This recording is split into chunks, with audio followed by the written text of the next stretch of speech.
Halo semuanya, pada video kali ini gue akan membagikan skema box NTX BRX118 yang terinspirasi dari skema box direct, vented atau bass reflect yang umum digunakan. Skema ini dikhususkan untuk transducer speaker JIC dengan tipe LS18114. Jadi speaker ini udah cukup lama gua pelajari, namun gua belum mendapatkan respon yang ideal serta belum memenuhi standarisasi yang gua terapkan. Seperti yang kita tahu, ini merupakan salah satu keluarga LS series dan bisa dibilang ini merupakan kelas tertingginya. Jujur untuk speaker-speakernya JIC, gua sering terkendala pada poin X-Max-nya. Nggak cukup sampai di situ, kali ini agak lebih kompleks karena gua melihat ada nilai yang nggak seharusnya pada poin parameter SD-nya. Gua nggak menyatakan kalau ini pasti kekeliruan dari pabrikannya. Meskipun itu ya tentu nggak nutup kemungkinan dan mungkin aja bisa terjadi. Tapi di sisi lain, bisa aja gua yang salah dalam menerjemahkan parameter yang tersedia. Jadi untuk skema kali ini, atau skema yang terkait dengan transducer ini gua rancang dengan mengabaikan beberapa hal, dan poin ini nanti akan kita lihat kembali pada spesifikasi yang dilampirkan. Jadi ya jangan di skip-skip biar nggak gagal paham, karena rata-rata penonton itu hanya fokus pada bagian ukuran dari skemanya aja. Dan informasi yang gua sampaikan seperti ini biasanya akan selalu di skip. Jadi tanpa berlama-lama, sekarang kita ulas aja spesifikasi teknis dan TS parameternya. Kita mulai dari ukuran transducer speakernya.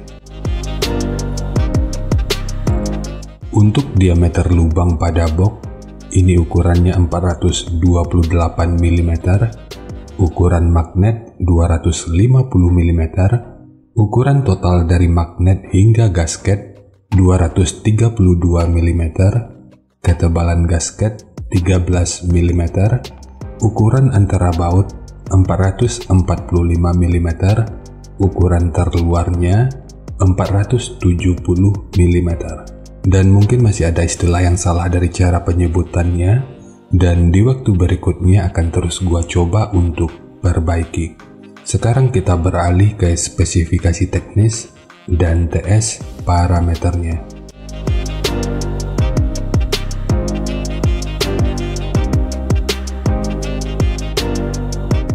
Kita mulai dari spesifikasi teknis. Untuk nominal diameter, ini ukurannya 460 mm atau 18 inci. Impedansinya 8 ohm, nominal power handling 1500 watt, program power 3000 watt.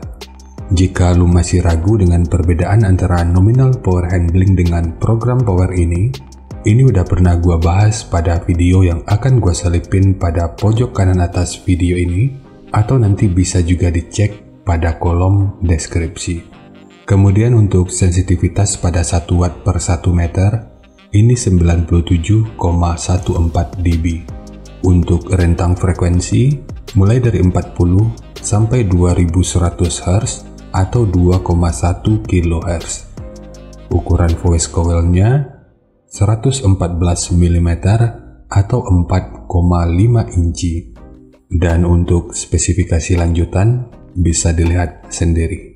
Sekarang kita beralih ke spesifikasi utama, yaitu TS parameternya.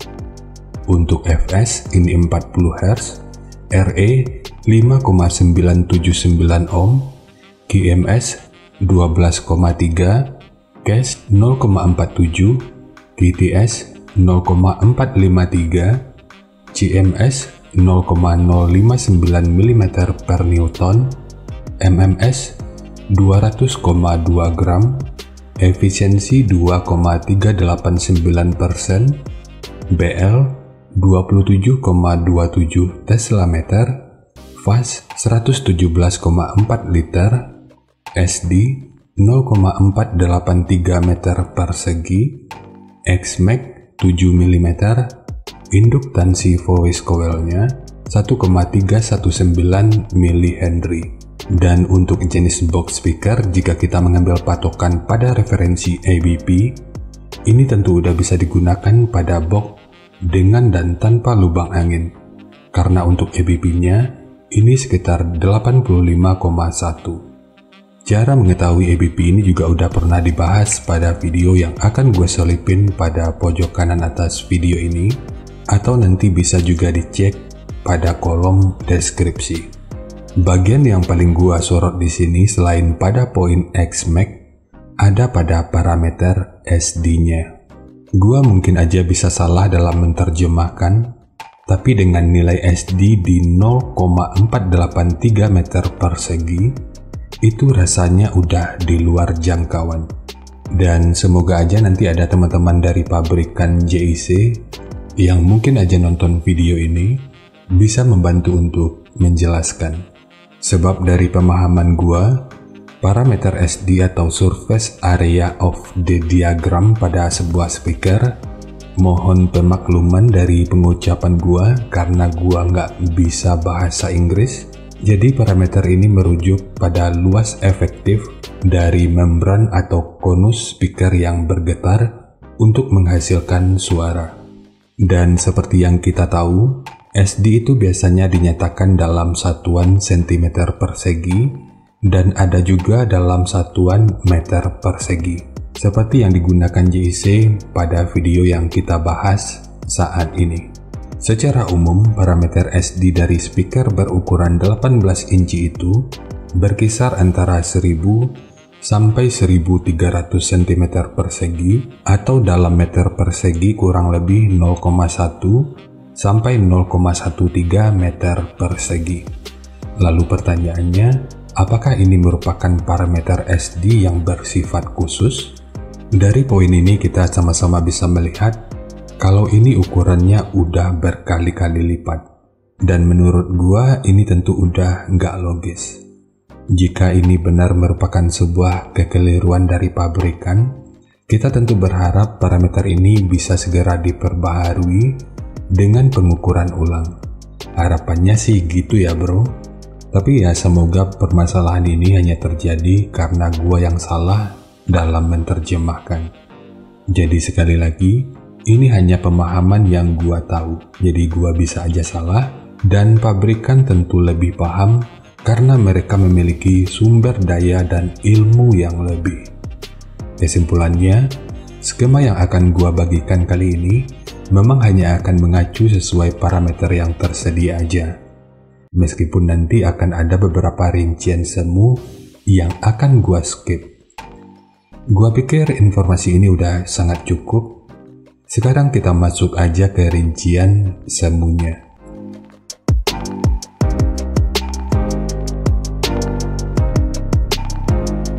Untuk rincian semu, poin yang gua gunakan di sini adalah 3000 watt pada minimum impedansi 6 ohm.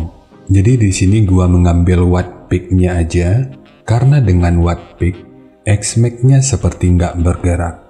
Atau dari kalkulasi gua, ini hanya akan bergerak sejauh 2,5 mm aja. Jadi untuk watt, nanti silakan disesuaikan aja. Karena dari pergerakan XMAX ini rasanya cukup mustahil. Lalu rekomendasi titik potong bawahnya itu di 40 Hz dan untuk atasnya boleh menyesuaikan. Ini sifatnya tentu nggak mengikat, jadi nanti bisa dicoba aja sesuai karakter yang diinginkan. Dan untuk slope, nanti juga boleh menyesuaikan. Kemudian untuk puncak SPL-nya, ini diperkirakan mencapai sekitar 117 desibel. Ini terasa nggak logis, tapi lagi dan lagi, ini sangat erat kaitannya dengan TS parameter yang udah kita bahas sebelumnya. Jadi puncak SPL ini sebaiknya nggak dijadikan acuan, karena dalam keadaan sebenarnya, puncak SPL-nya akan jauh lebih tinggi dari puncak SPL semu ini. Harap diingat, semua ini merupakan rincian semu, jadi bisa lebih baik atau bisa aja lebih buruk dari yang diperkirakan. Karena efisiensi akhirnya itu juga akan dipengaruhi oleh beberapa faktor, apakah itu kerapian dan kepresisian dari pembuatan box, kualitas bahan, hingga equipment yang digunakan. Sebelum melanjutkan, harap baca deskripsi video karena ada beberapa informasi tambahan terkait bahasan yang ada pada video ini.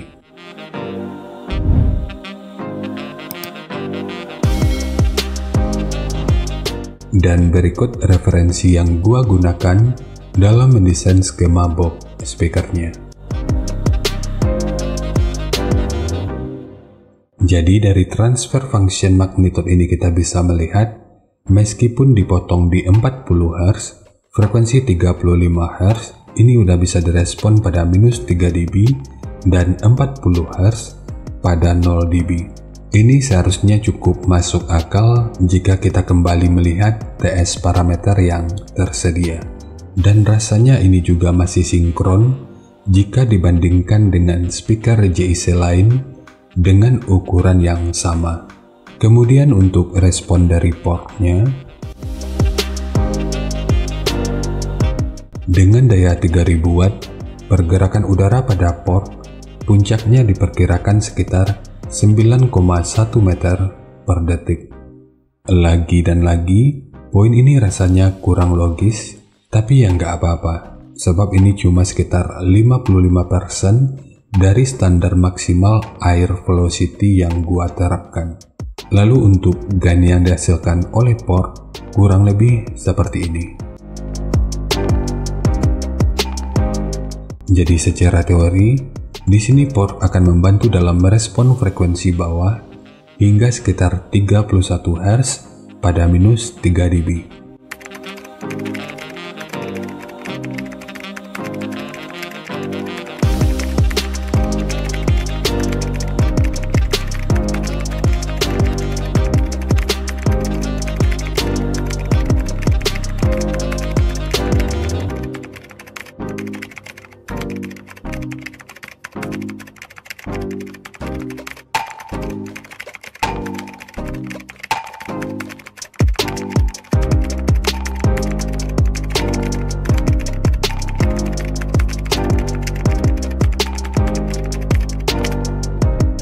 Sekarang langsung kita bahas aja skemanya.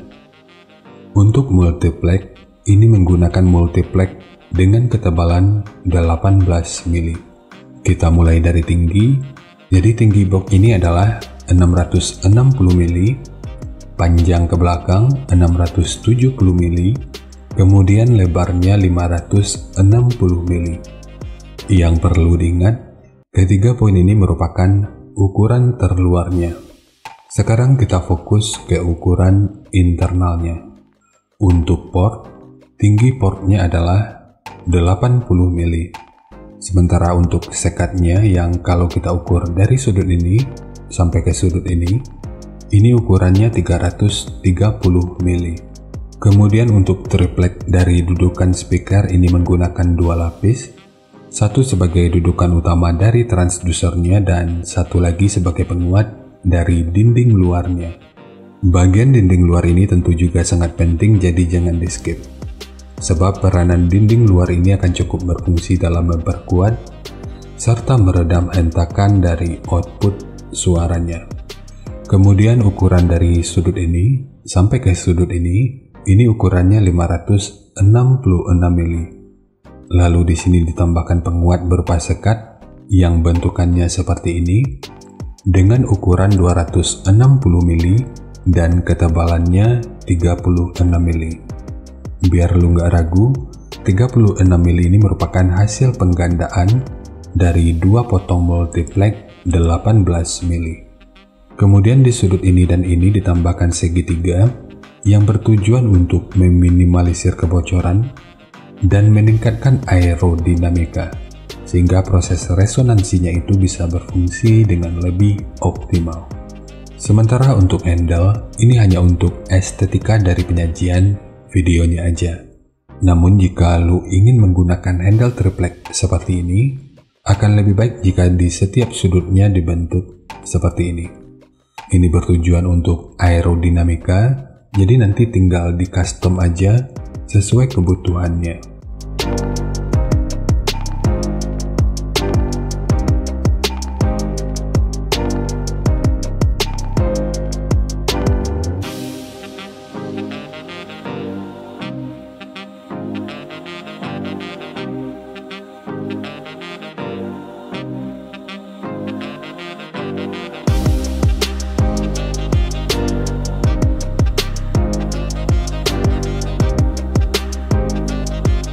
Jadi segitu aja untuk skema dari box NTX BRX118, khususnya untuk transducer speaker JC dengan tipe LS18114. Jika nanti lo punya link review dan video cek soundnya, silahkan bagikan aja pada kolom komentar agar bisa dijadikan referensi juga buat teman-teman yang lainnya. Terima kasih untuk lo yang udah nonton sampai detik ini. Bagaimana tanggapannya atas bahasan kita kali ini? Sampaikan aja pada kolom komentar, biar kita sama-sama bisa belajar agar lebih baik lagi. Dan seperti biasa, jika lu suka dengan bahasannya, silakan like dan share aja videonya ke teman-teman lain yang sekiranya juga suka dengan topik yang sama. Untuk lu yang udah berlangganan, terima kasih banyak atas dukungannya. Dan untuk lu yang belum berlangganan, jika berkenan bantu subscribe-nya. Jangan lupa untuk baca kolom deskripsi dan kunjungi juga tab komunitas untuk mendapatkan informasi dan update terbaru. Jadi ya segitu aja, dan kita ketemu lagi pada video yang lainnya.